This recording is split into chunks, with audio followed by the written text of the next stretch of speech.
If managers are remembered by the best teams they ever coached, then only a few managers in the history will belong to the highest realm. Think about Zinedine Zidane's three-peat team, Barcelona under Pep Guardiola, Alex Ferguson and Manchester United. They all have left a mark in the history of football in such a way where we say that is the benchmark of teams. Now, if you think about it, why they left benchmarks? It was not because they won the most titles, but because those teams changed the game of football in modern day times. Arrigo Sacchi won only one league title with AC Milan. Yet, that Milan side is still spoken as one of the greatest ever teams to have been assembled, one of the greatest teams to have won two European trophies back to back, because Arrigo Sacchi just didn't build a team. He built a new way of thinking about the game which we love the most. This is the story of how modern day football was designed in the early 1980s. Now, Arrigo Sacchi wasn't a professional footballer. He never started his career playing for one of the academies in Europe. He played for his local team. In fact, he was the son of a shoemaker. He was a shoe salesman.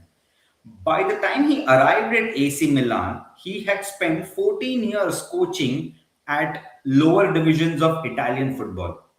He arrived almost anonymously. Like I said, 14 years coaching in the lowest division of Italian football, no professional career, no romantic backstory, but there was one detail that mattered the most. At Parma, where Arrigo Sacchi was managing, he beat AC Milan twice in the Coppa Italia. Sorry, he didn't beat them. He thrashed them. He made sure that Milan looked like amateurs, and most importantly, he beat them for fun with a style of football that made everyone question. But most importantly, Silvio Berlusconi was questioning himself and asking, "What the hell did just happen? Like, what happened there?" Now, what he saw was a team that pressed as a unit, moved together, controlled the space together. In fact, it became to a point where everyone was like, "What is going on in this pitch? Why are everyone moving together?" As fate would have it, Arrigo Sacchi was appointed as the manager of AC Milan in 1987-1988 season, replacing a young caretaker manager who was later known as Fabio Capello. And from the very first day, he made it clear, "I am not going to play the way how Italian football are playing. This is not me." And that statement changed Italian football forever. Because here was a man who was going to challenge Italian football. Now, if you go back to the past, Italian football, even today to a certain extent, is all about their defense, what they call as Catenaccio, which basically means depending the reactive on the football, protect the box first. They say that box is like my church. I will not let anyone come in. They say protect the box, think later. When Sachi heard of all these concepts and when he was coaching at lower division, he said, "No, I'm not going to do this. This is not me." He rejected each and every idea of it. He didn't want a team that waited for the danger. He wanted a team that created control. Arrigo Sacchi as a person is a control freak. He wanted to run the show in every small thing what he did in his life. His belief was simple but extremely radical. He said, "Football is not about the ball. Football is about the space. You control the space, you control the game." And most importantly, he had a very famous ideology that every player has a new reference point. Not the opponent, not the ball, but a reference point in football, which was your teammate. You need to be close to your teammate. That is what he kept saying. Now, what he was trying to do was he was trying to teach football or footballers to think. Think about this. Most people who played football at that point of time thought about it as a physical activity, thought about it as a career, but no one thought it as an intellectual way of actually playing the game. Arrigo Sacchi just turned that. He said, Milan is not about tactics, it was about culture. He wanted his players to defend on the front foot. What you talk about modern day playing out from the back, defense being aggressive and all that, Arrigo Sacchi was the pioneer of it. He said to press as protagonists, not as responders. Training became intense. Sorry, the word is exhausting. Marco van Basten famously said that he became more tired after training than a football match because the training was so hard, was so regimented that his body started giving up. Most of his trainings, there was no football at all. Now you would think, what is he doing without a football? He was telling each and every player to look at them and move together. He trained them for 3 hours every day. No football, just move together. 11 players moved according to Sachi's commands in the voice. He used to look at it and say, "Hey, the ball is there." All 11 of them would run. And he says, "Now we lose it." All 11 of them would track back and try to win the imaginary ball. Then he says, "Now we press." All 11 of them would move together. This wasn't madness. He was making them getting used to this whole idea, which later became their second nature. Sachi understood something which is timeless. If you train with the ball, you train technique. But if you train without it, you train understanding. When opponents heard about it, they laughed. They even famously sent spies in Milan's training sessions. There was a very famous incident where one of the photographers climbed on the Milan's wall, just like how it happened with Leeds and Marcelo Bielsa. He started taking photographs and he was like, "I don't know where the ball is. What are they even trying to do?" What had happened was in the first 6 7 games, Milan did not score much, but they did not concede either. They started suffocating teams. Teams who played Milan and came back and said, "Oh my God, what was that? We just couldn't breathe." The laughter was slowly and steadily starting to end.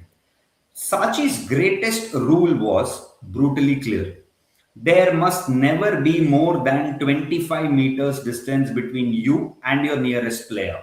In simple terms, there must be never more than 25 meters distance between the deepest defender and the furthermost attackers.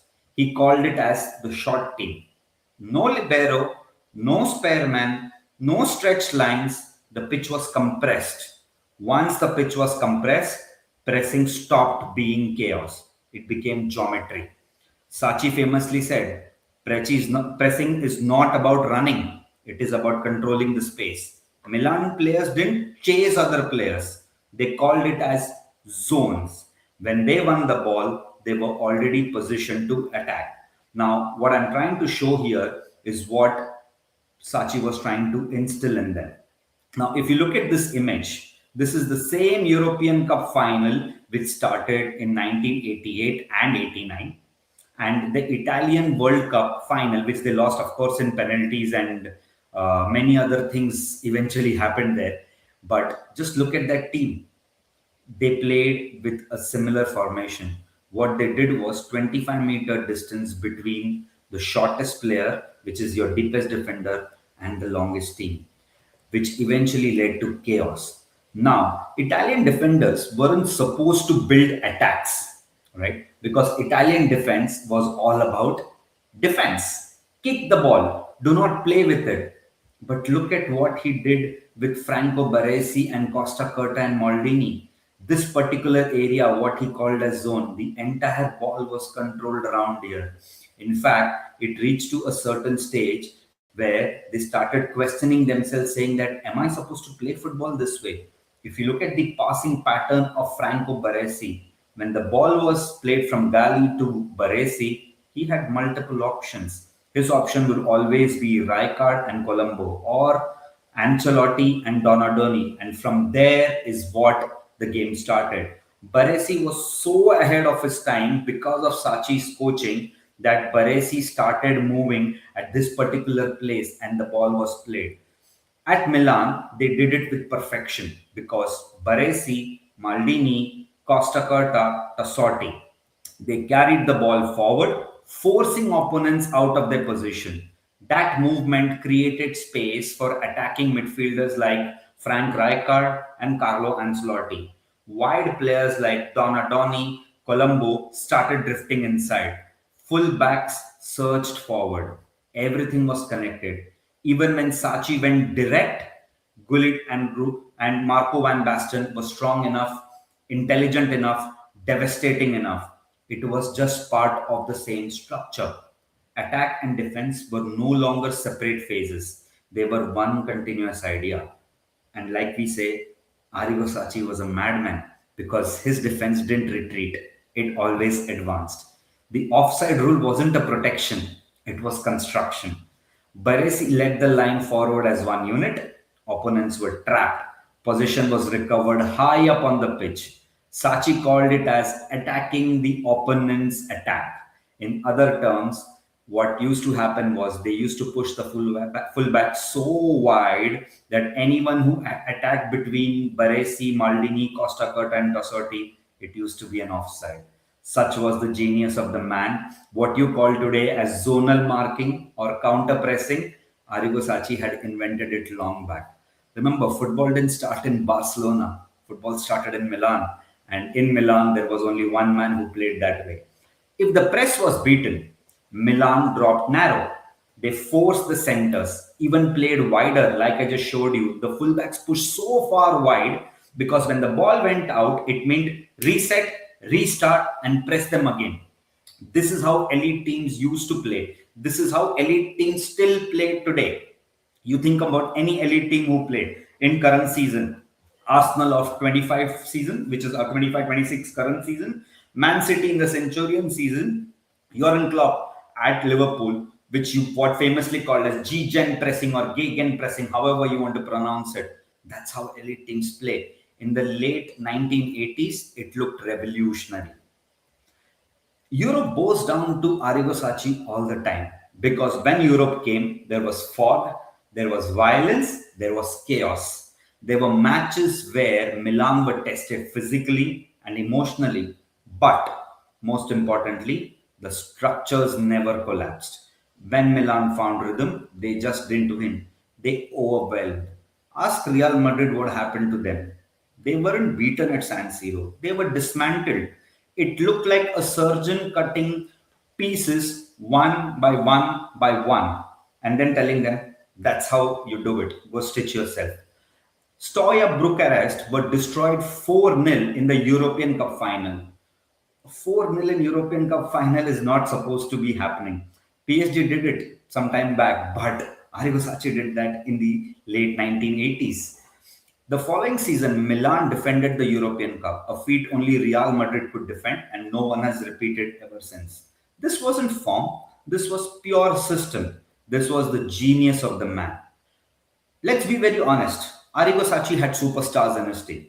Okay, Ruud Gullit, Marco van Basten, Frank Rijkaard, a young midfielder in Carlo Ancelotti, who was actually becoming part of a bigger picture, a young fullback in Paolo Maldini, who went on to become one of the greatest defenders the world has ever seen, Franco Baresi, who everyone thought was at Brescia, everyone thought he was very rash and no one believed much in him. He changed Costa Curta, Tassotti, Donadoni, the other Baggio, Dino Baggio, who later comes to Italy. He had all these great players. But when the players who didn't fit the collective did not play, others were re educated. Carlo Ancelotti needed time. He was drilled so relentlessly that Ancelotti started feeling tremors of his legs because Arrigo Sacchi famously said, my system, my way, my players. You don't adapt to it, move on, brother. Because in Sacchi's world, freedom didn't come from improvisation, it came from clarity. Now, Sacchi took his ideas to the Italian national team. Different players, different habits, but same philosophy. And like we were discussing, in 1994, Italy did reach the World Cup final. They shut down Brazil for 120 minutes. 120 minutes shutting down Romario and the entire Brazil team. It's not easy. Then came penalties. Baresi, Roberto Baggio, miss. A miss where the divine ponytail finally felt the heaviness in his ponytail, and we all know what happened after that. Arrigo Sacchi never won the World Cup, but perhaps that misses the entire point. To impose attacking, pressing football in the nation of Catenaccio, who prided themselves in the name of defense first and attack later, this was already an achievement. Now, Arrigo Sacchi didn't last long at the top because his methods were intense, mentally draining, physically just not withstanding, unsustainable for decades. But that's what architects do. They design the structure, others decorate it. Today's football still speaks Arrigo Sacchi's language. Let me rephrase. When your defense comes together and they don't give width, you call it as compactness, found in 1987 by Arrigo Sacchi. You attack particular places in football, you call it as zones. You attack together as a team, you call it as pressing. You hunt for spaces before the ball reaches, you call it as half space. Arrigo Sacchi just didn't change AC Milan, he designed modern football. This was architects of modern day football. This was blueprint of everything which football was later going to be built on. I don't know how many of you would have even heard of the name Arrigo Sacchi, but trust me when I'm saying this, there are certain football managers who have invented some concepts, some easy way of playing the sport where others have complicated it. Arrigo Sacchi, you sir are an absolute legend. If you like this video, kindly share, subscribe. I'll try to cover more managers like this in this series called as Architects of Modern Day Football. Thank you.